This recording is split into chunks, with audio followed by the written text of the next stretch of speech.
So very good evening everyone. So with regard to the capital gains chapter, in the last class, we have covered up to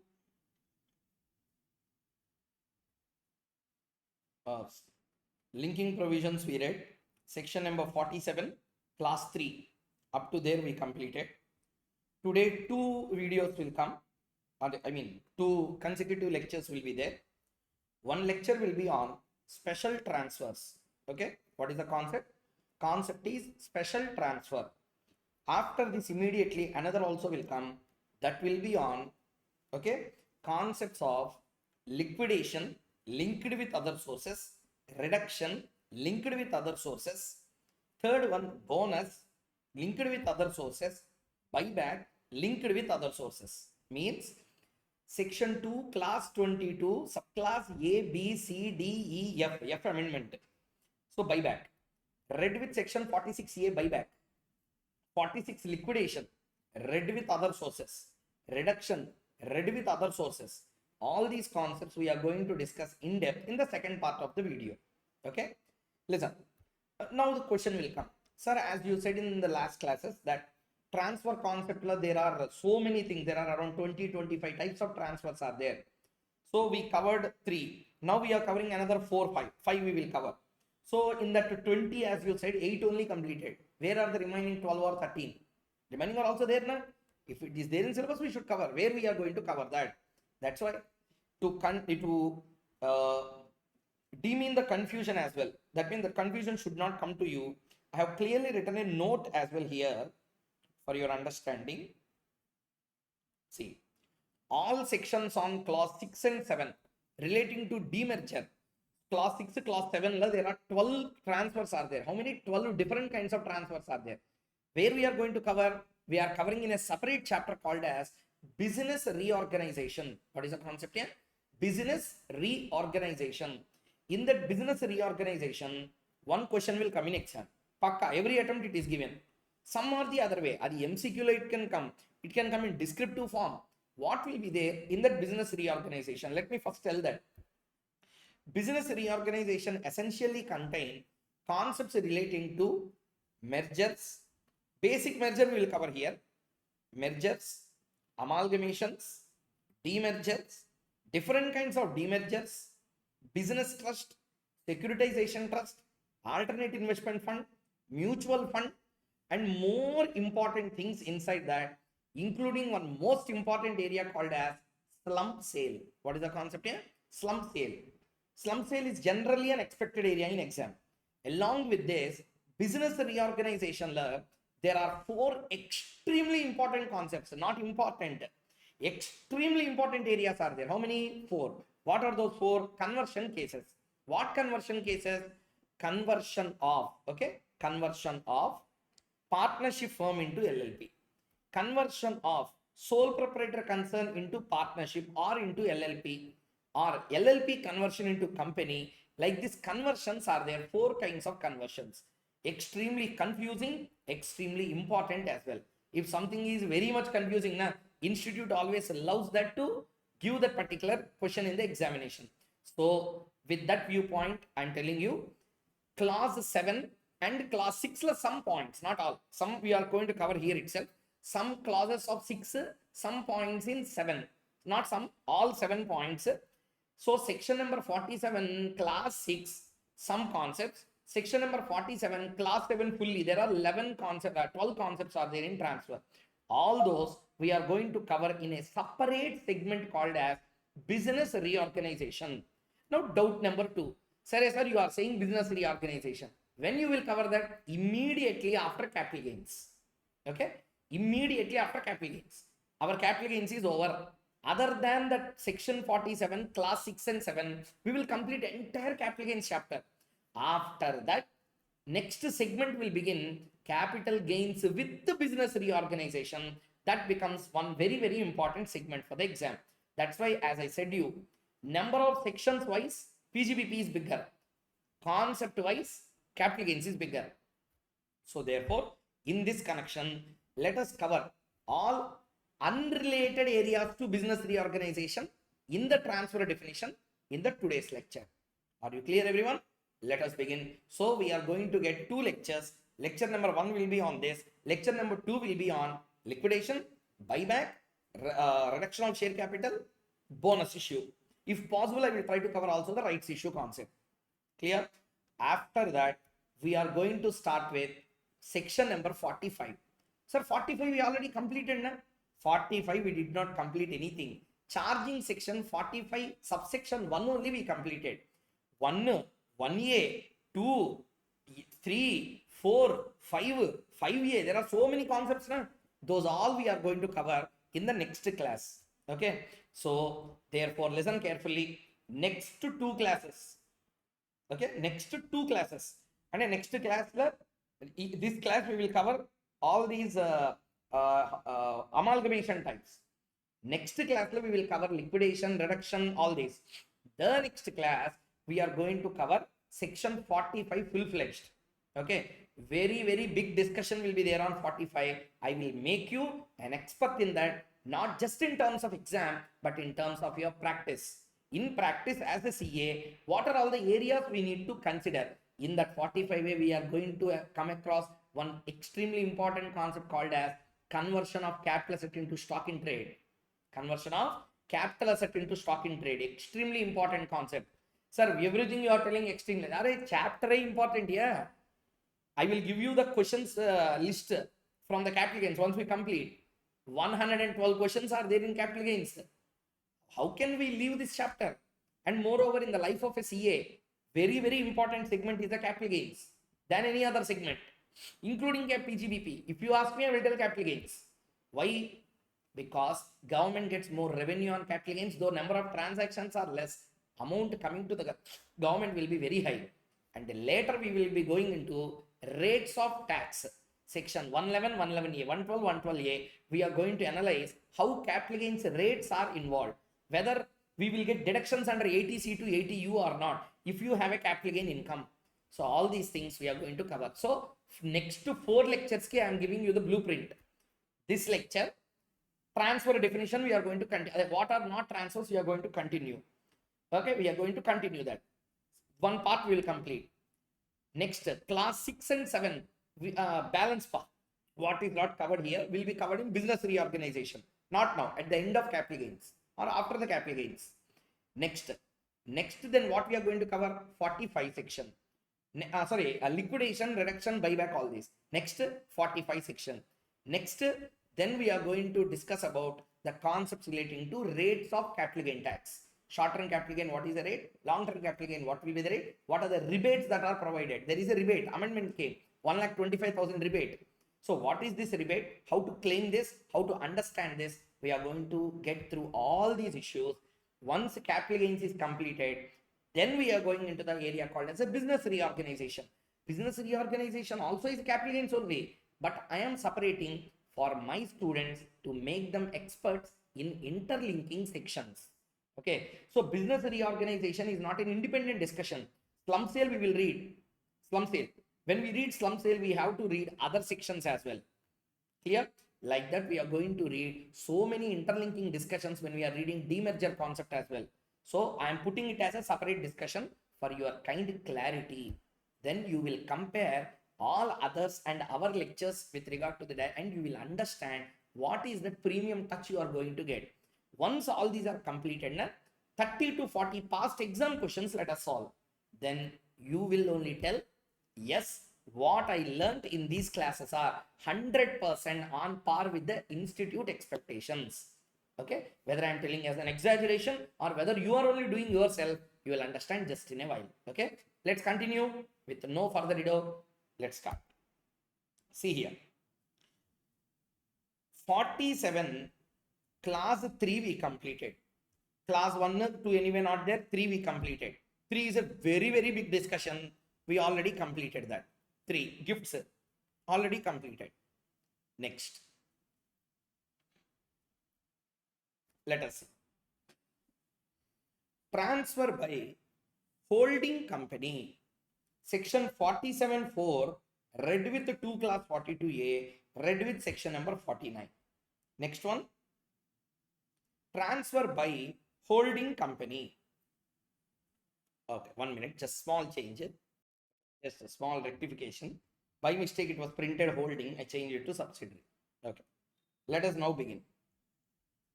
So, transfer by holding company. Transfer by holding company. Next one is what? Transfer by subsidiary company. Sir, what is this transfer by holding company and transfer by subsidiary company? What is the logic behind this? Let us understand. Okay. Let us begin. So, what is the idea behind this? Whenever there is a transfer of capital assets between holding company and its wholly owned subsidiary, holding company and its wholly owned subsidiary, whenever there are any transfer of capital assets that are happening, that transfer, though it is a transfer, should not be considered for computation of capital gains. I said 10-15 times, again I am telling, the transactions which we are reading now are transfer say, but these transfers do not trigger section number 45. So there will be no capital gains tax. That is logic. So let us see the concept now. Transfer by a holding company. Section 47(4) read with section 2 class 42A, read with section number 49. Actually 49 means 49(1). Any transfer of capital asset by a company to its subsidiary company. Any transfer, read the bare act properly.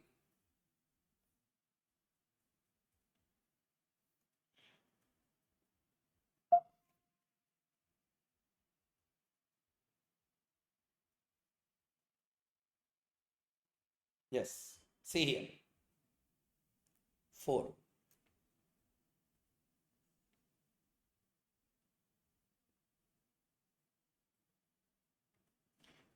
Transactions not regarded as transfer. Okay. Nothing contained in section 45 shall apply.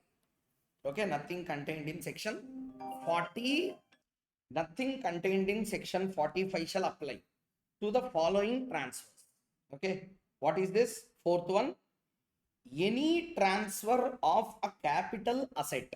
So there is a transfer of capital asset by a company. Okay. There is a company to its subsidiary company, to another subsidiary it is transferring. If how the transfer should be, the parent company, this company or its nominees hold the whole of the share capital of subsidiary company. Subsidiary company, if there are 100 shares, the whole of the share capital should be held by the holding company. And subsidiary company is an Indian company. And which company is an Indian company? Subsidiary company is an Indian company. So there are no restrictions on the holding company, but subsidiary company should be an Indian company. Should be an Indian company because that person happens to be the transferee there. So transfer of capital asset by whom? By a company. Which company? Holding company. To whom it is transferring? Subsidiary company. Which kind of subsidiary? Wholly owned subsidiary. Where it was said? Section 47, class 4, subclass A. In that they mentioned. And that subsidiary company must be an Indian company. If it is not an Indian company, it will be treated as a transfer subjected to capital gains. Understood the point clearly? So, to sum up everything, there is a holding company, there is a wholly owned subsidiary company. Holding company transferred capital asset to its wholly owned subsidiary company. Then such a transfer do not trigger capital gain tax since it is exempted under section 47. So section 45 does not apply to these kind of transfers as a first point, but subjected to two very important conditions. What is the condition number 1? It should not be a subsidiary, it should be a wholly owned subsidiary. Example, they will try to confuse you. Please bear it in mind that it is not any subsidiary, it should be a wholly owned subsidiary company. It's just a mirror image of the holding company. Okay, it's called as a side pocketing. I am taking from this pocket and I am putting in this pocket. That will not trigger any kind of revenue to the holding company. That's why lawmaker said that transfer happening between holding company and its wholly owned subsidiary company, provided that subsidiary company should be an Indian company. In that case, exemption is given from section 45 through section 47 clause 4. Everyone understood the logic clearly? Next one. Before going into that, we have to discuss interconnection provisions now. See here. First, any transfer of capital asset by a company to its subsidiary if the parent company or its nominees hold the whole of share capital of the subsidiary company and subsidiary is an Indian company. Very good, completed. So you should hold 100% of the shares and the subsidiary happens to be an Indian company. Okay. So in a diagrammatic format, there is a holding company, there is a subsidiary company. Holding company holds 100% of share capital in subsidiary company either by itself or through nominees. Transfer of capital asset happened. This transfer do not be considered as a transfer under section 47. Therefore, section 45 triggering of capital gain tax will not get attracted. Computational section 48 also won't get attracted. Next discussion. Very, very important case law. Companies Act, you might read by definition. Section 2 class 87. Subsidiary definition in Companies Act, what they will tell?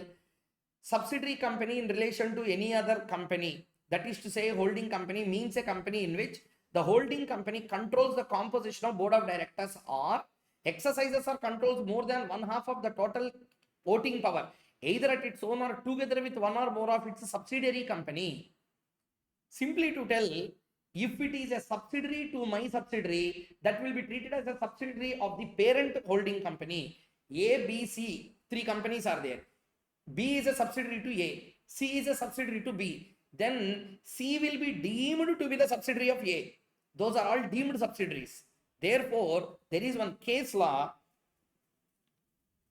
Kalindi Investments Private Limited versus CIT. Honorable Gujarat High Court has given a judgment saying that the section they use the word subsidiary, it covers only immediate subsidiary, and definition stated in section 2 class 87 of Companies Act do not apply. There, why it was said like that, then students should get a doubt. Whenever you read something, there should be a logic attached to that. It is there, therefore I am reading. A fool will do like that. We are not fools. Every section, every word will have backed with some logic. So what is the logic by in this case law? Logic is very simple here. There, the concept of holding subsidiary is defined not for tax purposes, for consolidation purposes. Consolidated financial statements. Therefore, what they say there, they say subsidiary does not mean only the immediate subsidiary. Subsidiary represents anywhere in the lineage of that particular company. Any subsidiary is there. All those consolidating prepare financials. That is from the perspective of preparation of financial statement. This is from the perspective of giving exemption from transfer definition. Therefore, you should not consider that definition here. Here the term subsidiary represents only the immediate subsidiary, but not the linking subsidiaries. 1 point over. Next. So, discussion over now 47.4. No.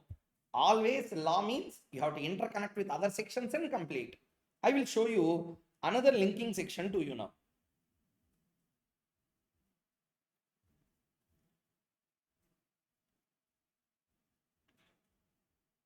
See here. 49 subsection 1. Where the capital asset became the property of the assessee. Became the property of the assessee. Under any such a transfer referred to in clause 4 of section 47. Clause 4 of section 47. So now we read clause 4. Okay. Then the cost of acquisition of the asset shall be deemed to be the cost to the previous owner. Okay. And add to any kind of improvements that you made. From this, what you have to understand here, same thing I kept as a barrack. Where the capital asset became the property of the assessee. Here the assessee represents the wholly owned subsidiary. Okay. Property originally belongs to whom? Holding company. Now came to whom? Wholly owned subsidiary. What is the cost of acquisition? Why we need to compute cost of acquisition? We have to compute cost of acquisition because when this subsidiary company, wholly owned subsidiary company, transfers this to some other person, at that time we need to make a computation of capital gains. Computation of capital gains, first one is the full value of consideration. At that time they will take full value of consideration as a value of sale. On that they will deduct cost of acquisition. What is the cost of acquisition? That cost of acquisition should not be considered zero, should be considered as the cost of acquisition to the previous owner. So therefore, cost of acquisition of the asset, the capital asset, shall be deemed to be the cost for which a previous owner of the property acquired it, increased by any improvement cost. Okay, so cost of acquisition to the subsidiary company will be cost of acquisition to the previous owner, that is the cost of acquisition to the parent company. This is linked to section 49 one mode. Next question, Seri. Computation of capital gains law, what is said? Section number 48 says that take the full value of consideration, deduct the cost of acquisition, deduct the cost of expenses incurred in wholly and exclusively in relation to the transfer, net consideration from the deduct the cost of acquisition. Then you will get a capital gain. That capital gain can become either long-term capital gain or it can also become a short-term capital gain. Now, long-term or short-term depends on what? Period of holding. What is the period of holding? You should not consider the period of holding of your side. You should include the period of holding of the previous owner. That's what said in section number 2, class 42A, subclass number I, in that explanation 1, in that sub-explanation number 1, in that class B, discusses this way. In determining the period for which any capital asset is held by the assessee, in case the capital asset which becomes the property of the assessee in the circumstances mentioned in 49(1)(e), therefore it is coming within that. In that case, in such a situation, what they wanted to tell in this case, since it is coming under section 49(1) mode, there shall be included the period for which the asset is held by the previous owner. So, period of holding of the subsidiary company shall include the period of holding of the holding company also. Okay, this is the concept relating to section 47, class 4. 2 minutes time for you. Read the Bare Act, read the analysis. 49(1), read the Bare Act, read the analysis. Section 2, class 42A, explanation number 1, class sub-explanation number 1, class B. Read this period of holding, Bare Act, read explanation, will complete. Then we'll be moving on to the next kind of exempted transfer, section 47, class 5, read with section 2, class 42A, read with section number 49. And after that, we are going to interlink this with section number 47, capital A, subsection number 1, read with section number 155, subsection number 7B, which will be talking about the amendment orders that will be passed by the assessing officer in case the company fails to perform the promise what is given during the amalgamation time. Okay, what is all this? We will discuss. Please read it first.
Please, when I give time, read it properly. Once we do practical illustrations, once we complete all these things, at that time we should not commit mistakes.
Okay, clear?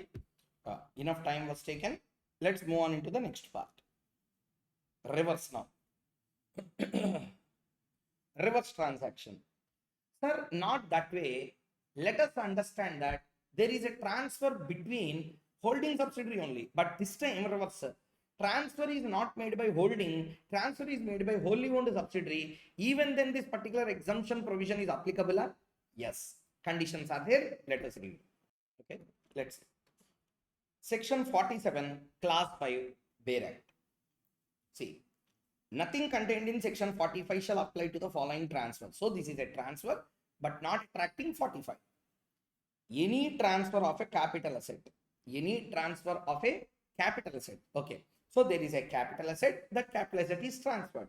Transferred by whom? Transferred by the subsidiary company. To whom? To a holding company. If the whole of share capital of subsidiary company is held by holding company and the holding company is an Indian company. Holding company is an Indian company. Again, repeat. Here, who is the transferor? Subsidiary. Who is the transferee? Indian company. Holding company. That company must be the Indian company. Reverse case. Previous case, what happened? Transferee being the subsidiary should be Indian. Here, transferee being holding company should be Indian company. In crux, what we have to understand? Transferee must be an Indian company. Transferee must be a Indian company. Okay. Let us understand now. So, any transfer of capital asset by subsidiary to the holding company, if the whole of share capital of subsidiary company is held by holding company and the holding company is an Indian company. Holding company is an Indian company. So, it's simple concept. Huh? Let us read the concept clearly. Holding company is a company 1. Subsidiary company is a company 2. Previous scenario, arrow mark is from holding to subsidiary. Now the arrow mark is from subsidiary to holding. Okay. Next, holds 100% of the share capital in subsidiary company. Okay. Holding company holds 100%. Why it was said? Whole of share capital of subsidiary company is held by holding company. So holding company should hold 100% of share capital of subsidiary company either by itself or through nominees, and it should be an Indian company as well. It's an Indian company. Okay. Next, it covers only, again same, it covers only immediate subsidiary, and the definition as stated in section 2 clause 87 of the Companies Act does not apply. Call India Investments Private Limited versus CIT. The case law will hold good also in this case. So in section 2, in section 47, class 4 and class 5, wherever the term subsidiary company comes, it does not include any subsidiary. It includes only wholly owned subsidiary, and that wholly owned subsidiary should be the immediate subsidiary, but not the linking subsidiaries as provided in Companies Act. Okay. Next, same concept. Where capital asset became the property of the assessee under any such transfer as is referred in clause 5 now. In this case, the cost of acquisition of the asset shall be deemed to be the cost of the asset to the previous owner added to any improvements. Okay, added to any improvements. Okay. Now listen carefully. Logic is very simple again. Whenever a holding company is taking an asset, okay, capital asset from that of a wholly owned subsidiary company, simply whenever a wholly owned subsidiary company transfers any kind of capital asset to its wholly owned company, where any wholly owned subsidiary company transfers a capital asset to its holding company, and that holding company happens to be an Indian company, such a transfer will not trigger section number 45 because that transfer is exempted under section number 47.5. 47 class 5. Next one. What will be the consequence if that holding company transfer to some other person? If the holding company transfer the capital asset to some other person, two things we need to consider. Number one, what is the cost of acquisition that we need to compute for the purposes of section number 48? And second thing is, what will be the period of holding? What will be the period of holding? Number one, the cost of acquisition of the holding company will be the cost of acquisition of that asset to the previous owner, that is by the subsidiary company, and the period of holding will include the period of holding by the subsidiary as per section 2, class 42A, explanation number 1, sub explanation number 1, class B. See. So the cost of acquisition to the holding company will be the cost of acquisition to the previous owner, the previous owner happens to be not parent company, cost of acquisition to the subsidiary company. Period of holding will be, the period of holding to the holding company will be the period of holding, it shall include the period of holding of the previous owner, that is the subsidiary company. Hopefully everyone understood this concept clearly. I think everyone got a full clarity on this particular sections. So 47 class 4, 47 class 5. Holding company, wholly owned subsidiary company, we completed. So section completed, sir. But what is the rationale of the lawmaker in bringing these? Simple discussion already I said. See, this is something called as, this concept of transfer of capital assets by holding to wholly owned to holding. This is nothing but internal reorganization of assets. What it is? Internal reorganization of assets. Hey, simple answer na. Holding company is me. My wholly owned subsidiary is there, means entire capital in that company is my money. Clear or not? For example, I will give you an example this way. There is a holding company, there is a wholly owned subsidiary company. In that wholly owned subsidiary company, 100 shares are there, all 100 I only purchased. So I am the wholly owned, I am the holding, and that is my wholly owned subsidiary. Okay. In that particular wholly owned subsidiary company, there are assets. Whose money is involved in that? My money is involved. Completely your money, completely my money only involved. My money is coming to me means my money is transferring into my money only. Na? Significantly, there is no revenue generation out of it. It is a business reorganization, not business reorganization also. It is only an internal asset reorganization. It's not even a business reorganization. Lawmaker wanted to tell that don't torture the companies. If that be the case, then no one will be interested to start in a subsidiary and do business. Therefore, to encourage more subsidiaries to come in different places across India and do the business, with that motive, what they said, internally assets are reconstructed or internally assets are transferred for better efficiency. For example, holding company is having a factory. In that factory, there are 10 machinery. Machinery will be a capital asset. Subsidiary company has a lack of one machinery. Now, I have an additional machinery. Subsidiary has no machinery. Now, I will send my capital asset to them. What's wrong in that? I will send my capital asset to them, yeah. So, therefore, what lawmaker wanted to tell, I will send it now. On that, if you levy tax, what is the logic on this? So, therefore, or else I have a factory building. My company is a holding company. I have a vacant plot of land. Vacant. Subsidiary company wanted to start a factory. Okay. Now, I said that I am a parent. Na? What is the work of a parent? To support children. Child is starting a very good factory. I only should help now. So I said, okay, my factory is there now. I will transfer it to you. Then if you levy tax on that, people might not be interested to transfer that particular property. Then that fellow will not start a factory. Because of that, he won't do any production activity. Because of that, India loses GDP. This much government will think and said that, let them transfer. What happened? Anyway, those are holding company and wholly owned subsidiaries now. So in a wholly owned subsidiary, there is no beneficiary except that holding company. So their money, they are only transferring to them. On that, why you are levying a tax? So reverse also applicable in the same way. Therefore, lawmaker intention was, let us not torture genuine holding company and wholly owned subsidiary transactions. Therefore, exemption was given under section 47.4 and 47.5. Up to here, hopefully everyone understood clearly. Yeah? Now, okay. Now question for you. Just now I said, Government of India wanted to encourage genuine transactions happening between holding company and wholly owned subsidiary. When I use the word genuine transactions, what are sham transactions? Sham, S-H-A-M, not S-H-Y-A-M. Sham illa, sham. Sham means fake, dubious. Okay, it is not really there.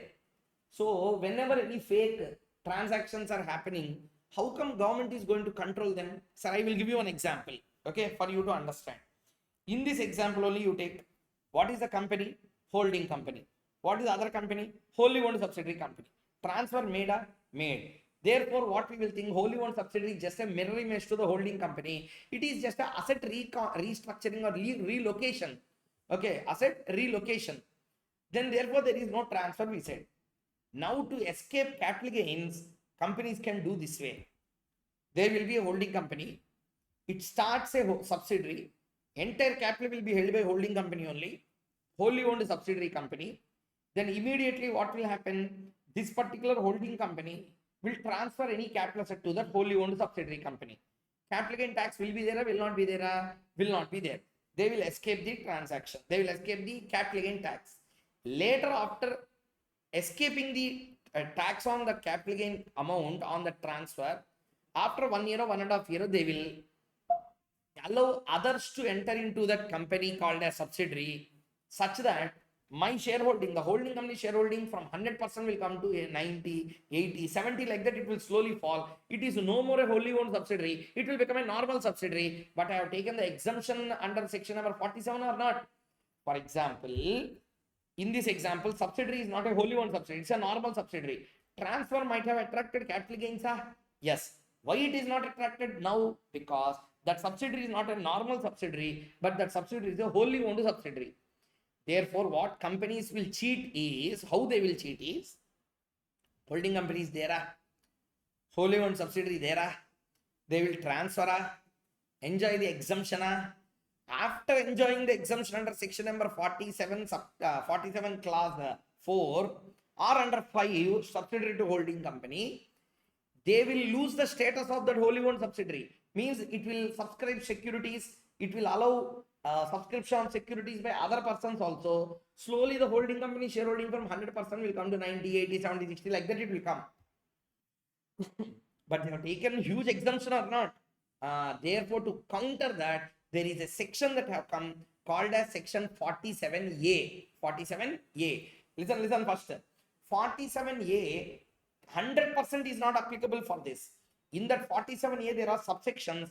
First subsection is relevant for 4 and 5 clauses. Okay. What it said, let me show you. Interconnected provision. Section 47A1. Okay, section 47A1. See, 47. We have to see 47A. Withdrawal of exemption in certain cases. 47A, subsection number 1.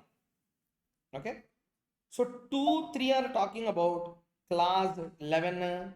Okay, clause 11. And this will be talking about clause 13, clause 14. Those things they are talking. Here they are talking about clause 13B, those things. So we are in which clause? We are in clause 4 and clause 5.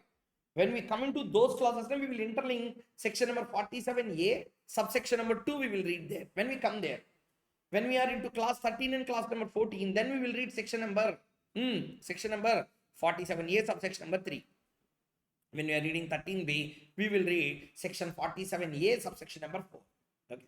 So depending on the interlinkage, we should read. So income tax law subject itself, how to read? You should not read the sections, subsections in a sequence.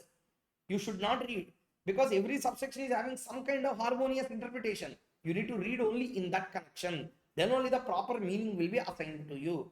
Okay. Let's begin. Where at any time before the expiry of the period of 8 years from the date of transfer of a capital asset referred to in clause 4 or clause 5 of section 47, such a capital asset is converted by the transferee company into or is treated as a stock in trade of the business or parent company or its nominees, as the case may be. The holding company ceases to hold the whole of the share capital of the subsidiary company. The amount of profits or gains arising from the transfer of such capital asset not charged under section 45 by virtue of the provisions contained in clause 4 or as the case may be of clause 5 of section 47 shall, notwithstanding anything contained in the said clauses, be deemed to be the income chargeable under the head capital gains of the previous year in which such transfer took place. Very, very, very, very, very, very important provision. Take time, read it properly.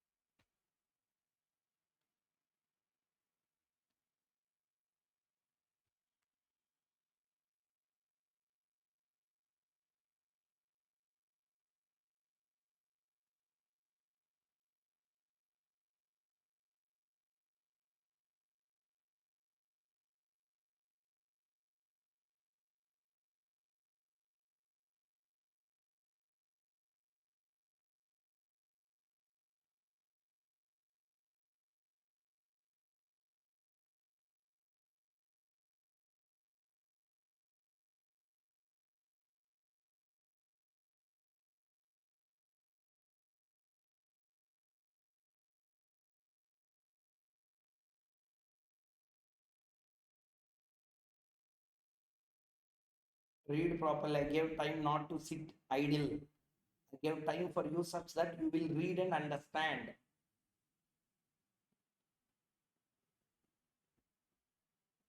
Read line by line, word by word, very keenly.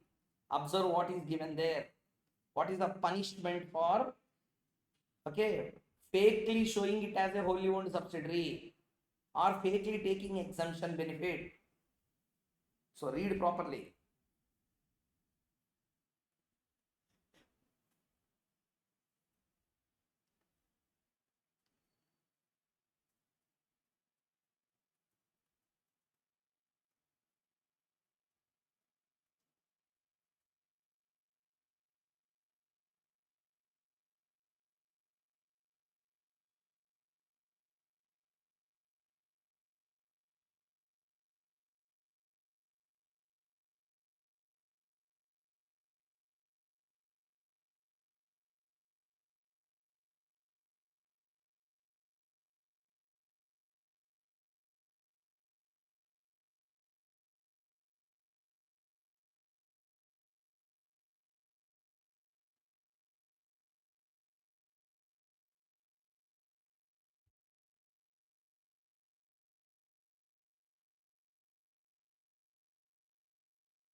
Okay, done now. So see here now, we completed section 47A. Reading is over. Let us understand the idea behind 47A1. Again, I am telling you, entire 47A we are not completing. One part, big part we are going to complete. Subsection 2, subsection 3, subsection 4 comes in different clauses, which we are not yet completed. Okay, when we come there, we will discuss about that for sure. Okay, let us see. What is the concept here? Where at any time before expiry of the period of 8 years from the date of transfer, who transferred capacity in our example? Holding company. First case, class 4. Second case, subsidiary company. The transfer will happen now. So where at any time before the expiry of 8 years from the date of transfer, take the date of transfer, okay, from there count 8 years. Within that 8 years time span, if that capital asset is converted by the transferee company into a stock in trade, what do you mean by conversion of capital asset into stock in trade? That we will discuss separately in section 45. But as of now, primarily for understanding it, a primitive discussion I will tell you. See, very simple logic. I will tell like this. I have a building. If I sell the building, capital asset, capital gains tax will be levied. Therefore, most of the people try to cheat the government by telling that, no, this building is not a capital asset. This is my stock in trade. So if it is a stock in trade, what will happen? It will be treated as a sale in P&L account. It will not be treated as a sale for capital gains. It will not be treated as a transfer, correct or not? PGBPL, it will be submerged into the sales amount. Therefore, if you convert that capital asset into stock in trade, that is one situation. Or second one, parent company ceases to become a parent company. What does it mean? Simply see here. There is a holding company X Limited. There is a company called as a Y Limited. Y Limited 100 shares are there. All 100 shares are held by X Limited only. They claimed exemption by transfer. After claiming exemption, this parent company sold some shares to public. Therefore, what will happen? I am holding 80, public are holding 20. It is no more my wholly owned subsidiary company. Na? Status is changing. If any of these two conditions are satisfied, means what? Either you converted the capital asset into stock in trade and shown as a business asset, character of that asset you are trying to change, character of the asset you are trying to change, and second very important thing is either that point or the holding company is a holding company only, but you are not a wholly owned subsidiary. In these two cases, either that case or this case, exemption already granted to you will be withdrawn, and whatever the amount is not charged to capital gains tax at the time of transfer will be now charged to tax in the year in which this event occurs. See, the amount of profits or gains arising from such a transfer, since it is exempted at that time, they did not collect any tax. The amount of profits or gains arising from the transfer of such capital asset not charged under 45 by virtue of clause 4, or as the case may be clause 5 of section 47 shall, notwithstanding anything contained in the said clauses, be deemed to be the income chargeable under the head capital gains for the previous year in which such transfer took place. So, transfer took place in which year? Transfer took place 4 years back or 5 years back. Within 8 years, na? So 4 years back it happened. On that day, you transferred. If at all transfer is not made to wholly owned subsidiary, you might have calculated tax na, as if like that you pay the tax now. Okay. So it is deemed. That's why they use the word deemed. Deemed to be the income chargeable under the head capital gains of the previous year in which such a transfer took place. Okay. So how to understand with some kind of illustration?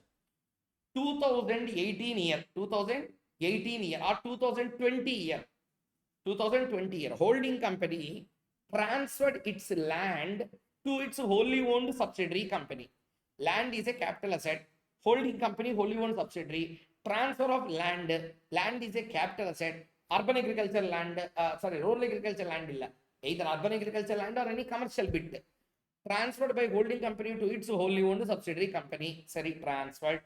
Because of making the transfer, it will attract 45 capital gains and no capital gain tax. No capital gain tax. Why? Transaction is between holding company and wholly owned subsidiary. It is just a relocation of its assets. It is not a transfer for revenue. One point understood here. But immediately after claiming the benefit of exemption, okay, either I treat it as a stock in trade and immediately I transferred. Okay. Or second thing is, the parent company ceases to be a parent company. That means that subsidiary is no more a wholly owned subsidiary, that became a normal subsidiary. In these two situations, either this or this, exemption already granted will be taken back. What do you mean by taken back? If transaction is not happened between holding and wholly owned subsidiary, what would have happened? Fair value, full value of consideration, some amount that company might have paid you, na? Yes or no? So some amount they have to pay or not for that particular land means stamp duty value. That value you will take, okay, as if the transfer has took place, which is subjected to tax. So therefore, shall be deemed to be the income chargeable under the head capital gains in the previous year in which such transfer took place. You may get a doubt now. You may get a doubt. Sir, no, sir, I got a doubt. What doubt you will get? Ideally, what doubt should come? Sir, transfer happened in 2020. It converted from wholly owned subsidiary into a normal subsidiary in the year 2025 within 8 years time span. Therefore, department will have all right to invoke section 47A1, because of which whatever the capital gain that you might have arised, okay, on the date of transfer, if at all it is not between holding company and wholly owned, it is between holding company and some other person, then you might have calculated capital gain tax. What capital gain tax you might have calculated at that time, that you need to calculate. Doubt will come to you, sir. Now we are in 2025 year. This event has happened 5 years before. 5 years before, how I can go back and do the assessment, do the computation? That's why there is a concept called as amendment assessment. Which assessment here? Amendment assessment dealt by section 155 class 155 subsection number 7b. I will show you 155 7b. I will give you time.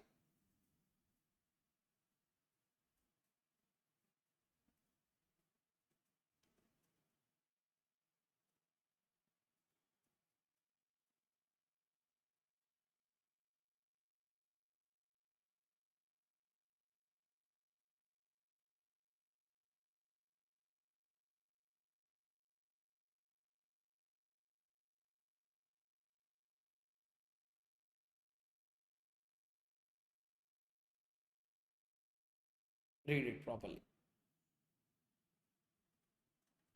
Take time, take 2-3 minutes time, no problem, but read it properly. 2-3 times you read.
Okay, enough time? Yeah. See here, what it wanted to tell.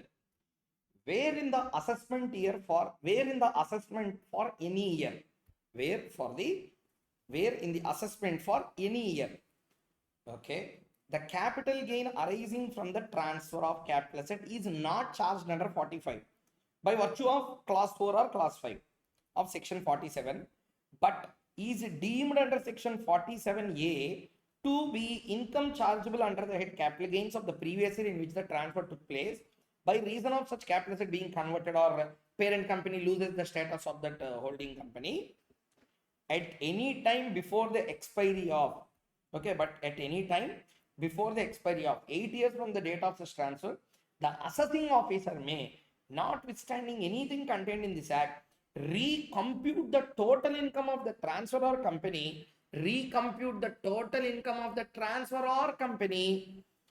the relevant previous years and make necessary amendment. That's why these are called as amendment orders or amendment assessment. And the provisions of section 154 shall, as so far as may be, apply thereto the period of 4 years specified in subsection 7 of that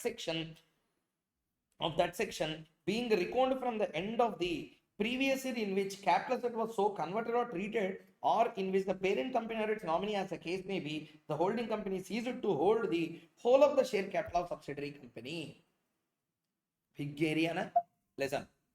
Normally, you can see anyone, they will read 47.4, 47.5 along with section 49, along with the section number 2 class 42A, and they will close the matter there. Okay, maximum they will read 47A independently. But you should know, when you read entire income tax, then you will understand the interconnections also properly. Section number 47 class 4 and 5 are linked to one alien section called as section 155. In the subsection number 7b there is a interlinking. That's called as a harmonious construction of a section. Okay, so what happens in this section 155 subsection number 7b says that where transfer happened between holding company and wholly owned subsidiary company, or wholly owned subsidiary and holding company, and they have claimed exemption under section number 47 clause number 47 clause 4 and 5, on which section 45 is not getting attracted, you claimed exemption from the capital gains under section number 45, and thereby there is no computation of capital gains under section 48. And later, to cheat the department, you shown the status of wholly owned subsidiary for some period of time. Later, you converted the capital asset into stock in trade, brought it into business, or Okay, when you brought it into business, that stock in trade, you made it as a stock in trade activity, or the status of holding company and wholly owned subsidiary is ceased. It is only a subsidiary now. If you try to cheat the government and claim exemption, 8 years you should not do that. After 8 years, you do whatever you want. So from the date of original transfer, 8 years you should not do conversion into stock in trade, or you should not lose the status of wholly owned subsidiary. If any one of the things are not satisfied, then what will happen? Then immediately assessing officer will pass an amendment order. Will pass what order here? Amendment order, which will also track section number 154. 154 will be talking about rectification of mistakes during the assessment or at the time of a reassessment of an assessee, which we will discuss when we come to assessment procedures. As of now, you need not worry about what is 154. 4 years you can go back and rectify the mistakes apparent on the records, which is brought to the notice of the assessing officer by the assessee. Those all we will discuss when we come to 154. So the whole idea behind this is very simple. Yeah, listen carefully. You claimed exemption. Yes. You transferred capital asset. Yes. To your wholly owned subsidiary. Yes. They converted that into capital asset. Yes. As well, capital asset into stock in trade. Yes. Or you lost the status of a wholly owned subsidiary. Yes. In that case, assessing officer, knowing about this, will pass an amendment order. Go back 8 years. Go back how many years here? 8 years. Sir, 4 years. 4 years is not going back. Within 4 years of your conversion or 4 years of losing that status, it should come to the notice of the assessing officer. For that you can take 4 years time. That's why what they said, from the date on which you cheated them, from that date within 4 years, if they come to know, they will go back 8 years. Okay. So what they said, it will be, yeah, see here, the period of 4 years specified in subsection 7 being reckoned from end of the previous year in which capital asset was so converted, capital asset is so converted into stock in trade or treated as a stock in trade, or the day on which you loses. From there within 4 years, if it comes to the notice, it can go back and reassess that total income. What will happen in that case? See, roughly I will show you what will happen. Holding company transferred to wholly owned subsidiary. Holding company acquired in the year 2020. 2025 year holding company transferred to wholly owned subsidiary a capital asset, which is not a transfer. No 45, no 48. Okay. If this is not a wholly owned subsidiary, it is a normal, some third party. What would have happened? This would have attracted capital gains tax. Like that, I will treat it. I will assess you to the tax for this particular year. Okay, because it happened within 8 years time. So what will happen? 2025 they transferred. 2026 they lost the status. They lost the status of wholly owned subsidiary. It became a normal subsidiary company. Within 8 years from the date of the transfer it happened. Therefore, what I will do, simply what I will do is, I will assess this to the tax. I will assess this to the tax. 2025 year, if at all this transfer happened, if at all this is not with a wholly owned subsidiary, if it is with a normal company, what kind of tax scenario you might have attracted with, that kind of assessment I will do by going back. Okay, so 2020 I acquired, 2025 I transferred to wholly owned subsidiary. 2026 year, wholly owned subsidiary lost the status and became a normal subsidiary company. Okay, so condition is not satisfied. 8 years, 1 year they started cheating. What they said, from this date, within 4 years, I can start passing an amendment order. What I can do, I will recompute the total income for the year 2025 in the hands of transfer or being a holding company. What will I do? I will recompute your total income. What total income recomputation you will do? At that time, this capital gain is exempted for holding company. Yes. If it is not exempted, if it is included into your total income, how your total income might look like, that assessment I will do, even though if it happens 4 years time I have in order to bring this amendment order on you. Understood the point clearly? Yeah, that concept. Yeah. Okay, so that's the point of section number 155, subsection number 7b. Okay. Okay, so now what is the summary? If capital asset is converted to stock in trade after claiming exemption or the status of wholly owned subsidiary is lost, government is not a silent spectator. It's not a fool. When I said the logic of this section, internal reorganizations happen. Na? At that time, if you are doing this, I will allow. But your intention is very bad. Na? You just made it wholly owned subsidiary to claim exemption. Why you have to what to say, show mercy on such kind of people? They said, I will pass an amendment order and I will convert it in, I will recompute the total income of that particular person in the previous year in which the transfer actually took place. Okay, 2020-25 in our example, a transfer took place now. In that year, if this particular capital gain is subjected to tax, how your total income should be? I will do all the recomputations, penalty, interest, everything will get added. We will see that in section 234. So all this will get added and they will levy tax on you. That's a very simple concept. Now the story starts. Even then story does not end. Story does not end here. Na? Why story does not end here? See, I'll explain you.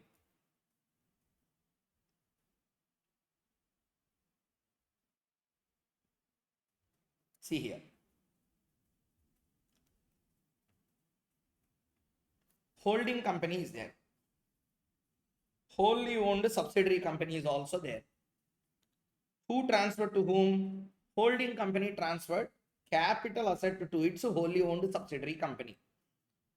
Since it is a transfer of capital asset between holding company and wholly owned subsidiary company, this transfer will not attract 45, will not attract 48. Okay. This happened in the year 2025. 2026 yearly it became a subsidiary. Then what you said, since the gap is less than 8 years, from the date on which you converted, within 4 years, amendment order can be passed by the assessing officer. The whole idea of interconnected discussion between section number 47 class 4 read with section number 49 1 read with section 2 class 42a explanation number 1b read with section number 47a subsection number 1 read with section 155 7b. All these put together, if you put into either diagram, okay, but problem is not on this. This discussion already we completed.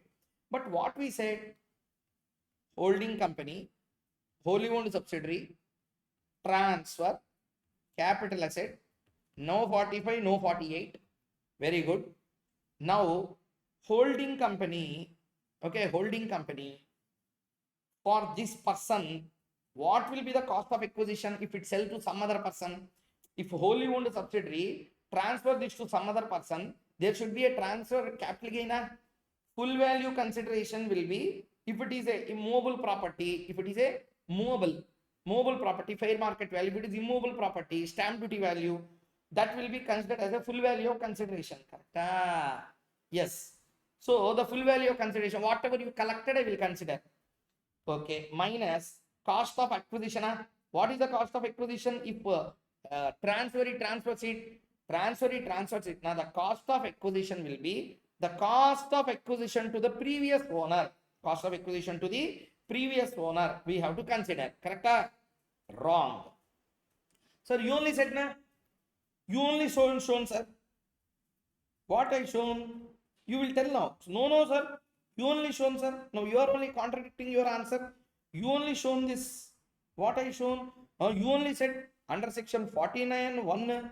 If there is a transfer under class 4, class 5, then cost of acquisition will be treated as cost of acquisition to previous owner. You only said, na sir? I only said. But what I said, question will arise now. What I said, if transfer happens under 47.4 or 47.5, okay, then cost of acquisition to the transferee will become the cost of acquisition to the previous owner. Understood? But here what happened?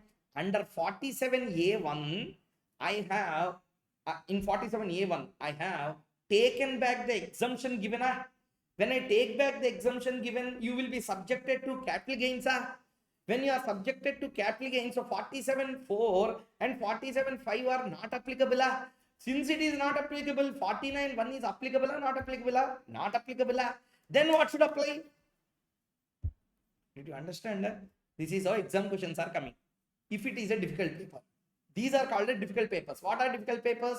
When something comes which you do not even expect that it will happen, those are called as unexpected areas and we call difficult papers. So please understand properly again, listen carefully. There is a transfer happened under section 47(4) and 47(5). Yes. Transfer happened after they converted wholly owned subsidiary into a normal subsidiary.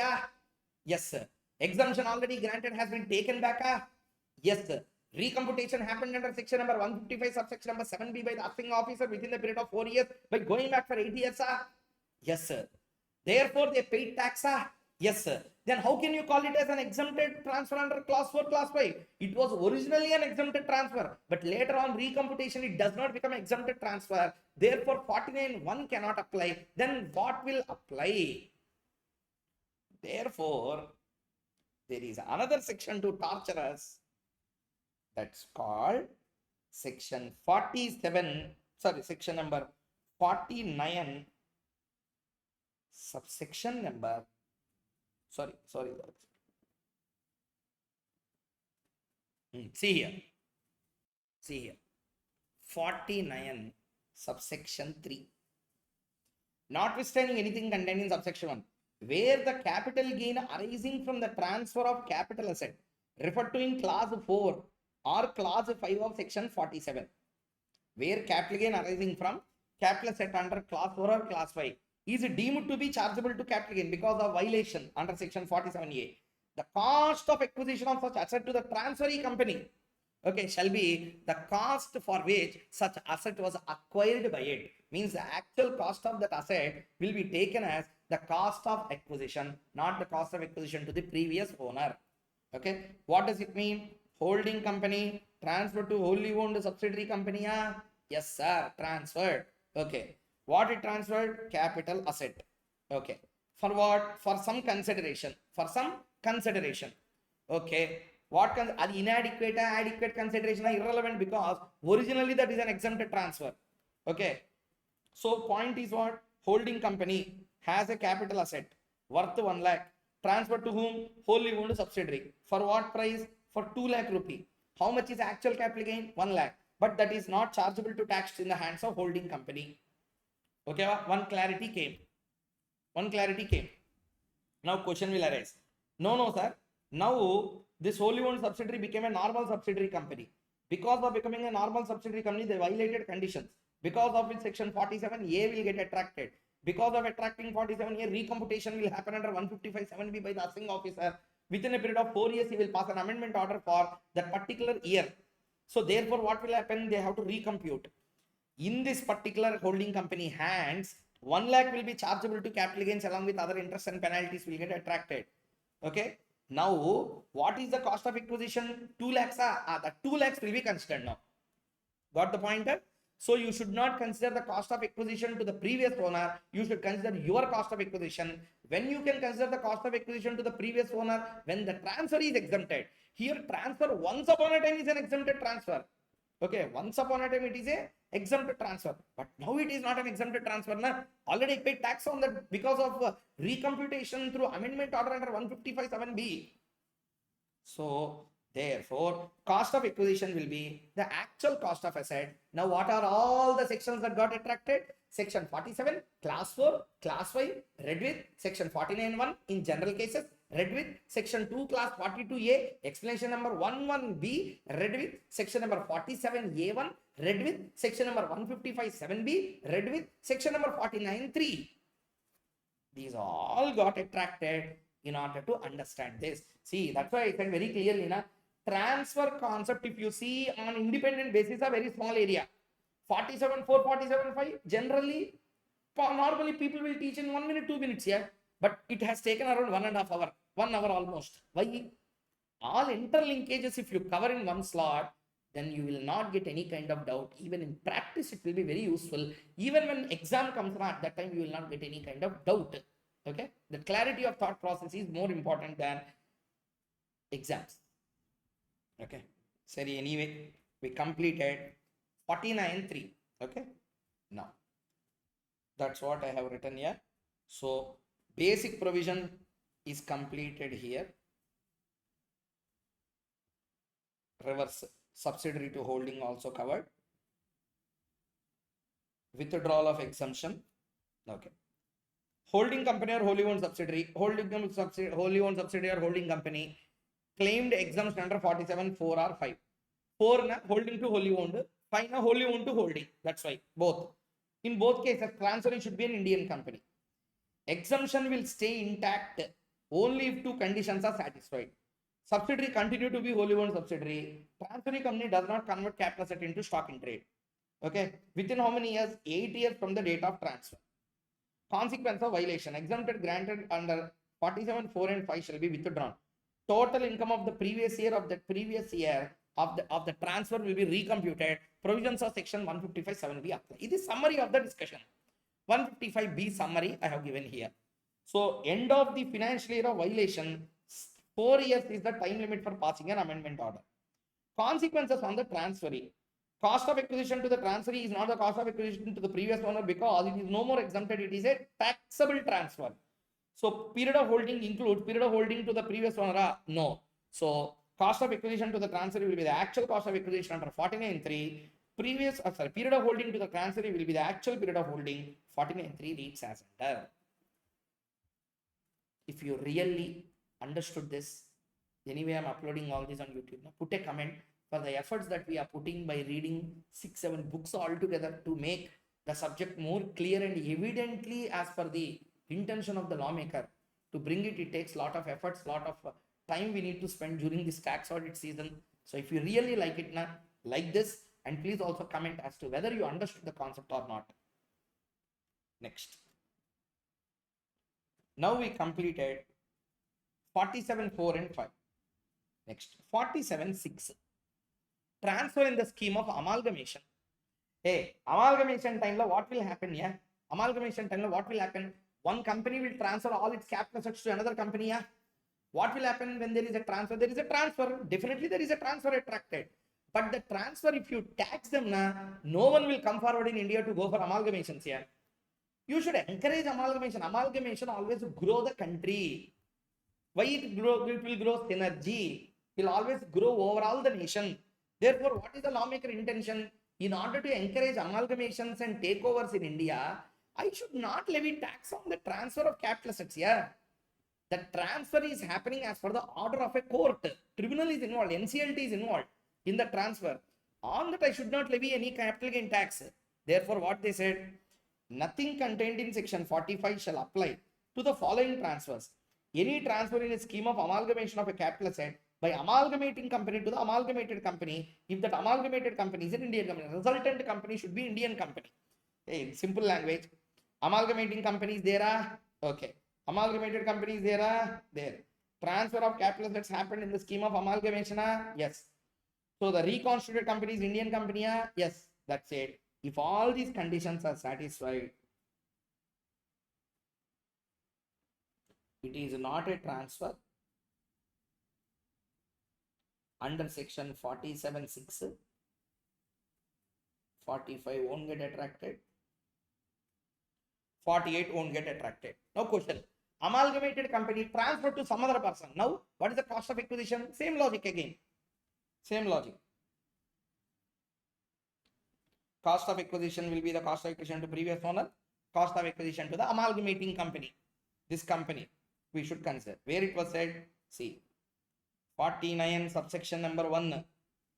Clause 6, clause 6, all these are included. Now we are reading clause 6. Previous owner cost of acquisition. Period of holding includes the period of holding of the previous. Next one. Next one. Just if you wanted to read now, you can read once. Okay, this is as per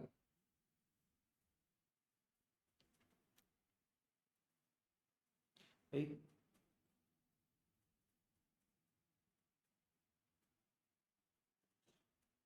And this is as per